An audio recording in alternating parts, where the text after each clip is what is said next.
this amphitheater thing as an idea to get people out of the house and get my buddies out here so we can do some stand-up since all the freaking clubs are closed. So if you can see this right now, I'll pan around because, you know, come on, camera person, earn your money. Got it. Got it.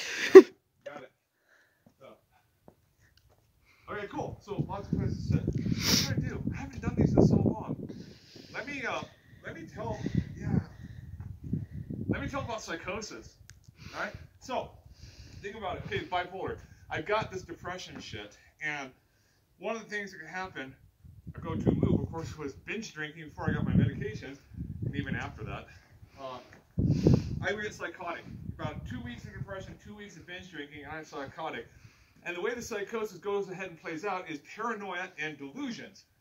Now, for me, best story I can think of for this one is I'm going through my divorce, obviously pretty depressed, and I'm binge drinking, and just wanted 50% custody of my kid, which I got.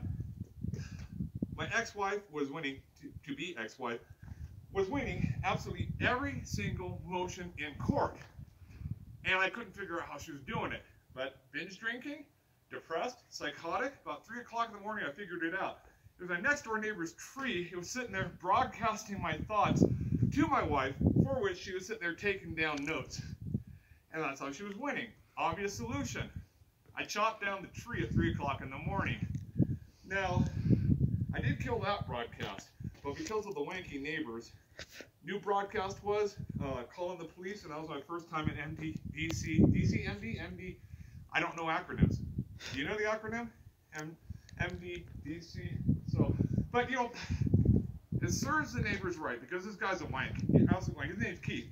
He wanted a man-child so badly that he named his child, woman-child, Keitha. Named her Keitha. So that gives you an idea of the quality of this man. So a couple years ago, you know, we've been neighbors for 25 years. I see them at Old Jeep Liberty putting these U-Haul boxes in 2 at a time, and they're ferrying it back and forth.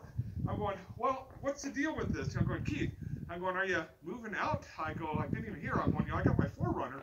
I got to build these 4 things in back, and you want some help. And he stops, and he looks at me, and he says, we're sick of living next to a crazy man. You're going to kill us one day. And I'm thinking, well, wasn't thinking it to now, but if you're moving out, this is my last chance. And I'm going, so, snap. Of course, he was a wanker, and I just, as a parting shot, I just asked him, you know, if you're moving, because I had to replant the tree, can I have the tree? I forgot that part. But can I have the tree? Because I did have to replant it. It's a hilarious little thing.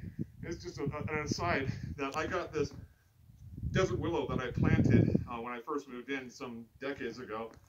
And it's huge. It reaches up about 50 feet. And it is a complete sunlight, solar photon shield. So I planted this tree for him, replanted it, but it never gets any sunlight. The thing's a freaking weed. So, snap, I win. I win.